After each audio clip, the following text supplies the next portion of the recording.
and greetings from across the pond in Jane Austen's homeland.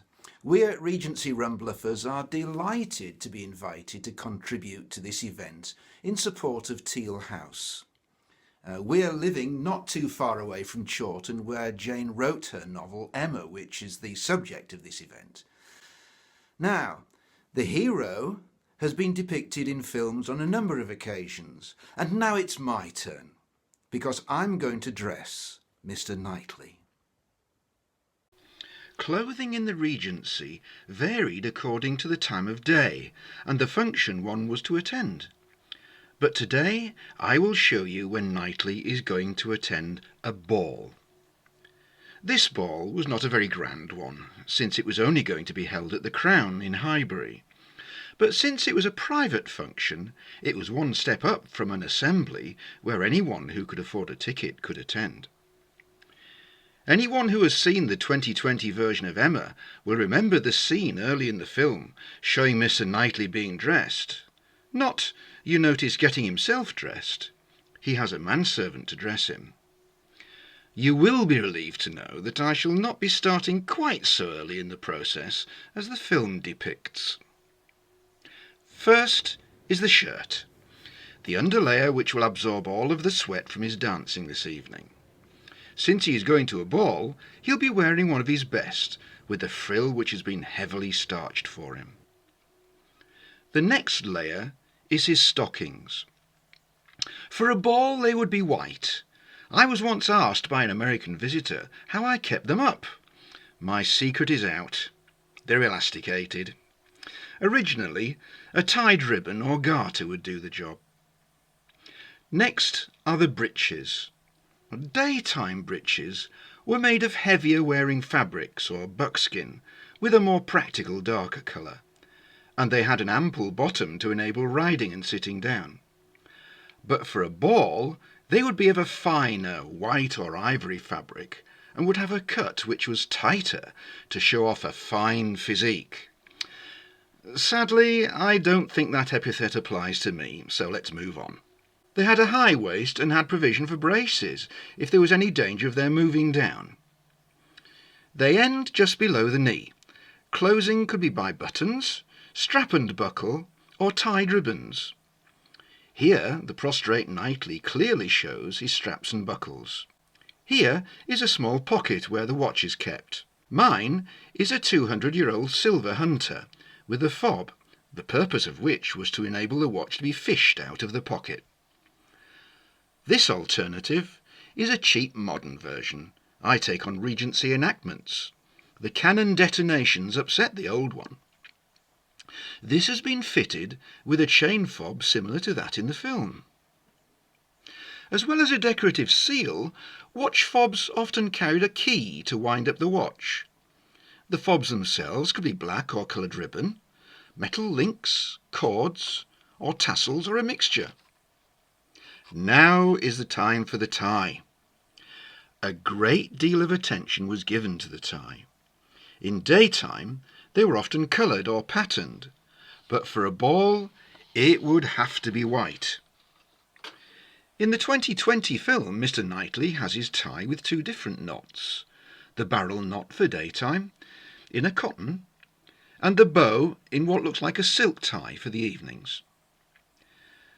Made of either a strip or a folded triangle, the tie is in the region of 60 to 80 inches long, depending on the thickness of the neck and whether it was to go round once or twice. To tie, place the middle in the front and pass each side around the neck once or twice and back to the front before it's tied. At the back, it's folded over as it crosses to make it sit smoother. First the top, then the other, and the tie can then smoothly follow the same path round to the front. For a barrel knot, cross right over left. Take the right up and behind through the knot. Let it hang down. Make a loop in the left-hand side. Feed the end of the right through that loop. Then pull tight, making sure that the knot stays flat and in place. For a bow, cross right over left, Place the end of the right over your shoulder out of the way. Form a loop out of the left side and hold it in place. Then bring the right down. Make a loop in the right side and push it behind the left through the knot. Pull the two loops together to tighten. To make the bow smaller, pull the loose ends and keep making sure it's tight. Now the waistcoat. For a ball usually ivory or white. This one is a rather posh brocade, the other a plain white. See the difference in styles. Both have a main stand-up collar, but they could either have lapels or no lapels. Then the tailcoat. For a ball usually a dark colour. I chose black for this one. See the typical Regency collar shape. Pad stitching encourages it to sit correctly.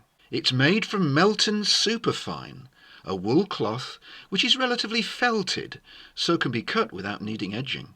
These buttons are covered with the same fabric, but have embroidered surfaces. In the tails are pockets. To have pockets in the front would cause unsightly bulges. There were false folds and buttons, which were vestiges showing where the coat had developed from in earlier times. Nearly ready. Now for the smaller stuff. Going to a ball, you would need a fan.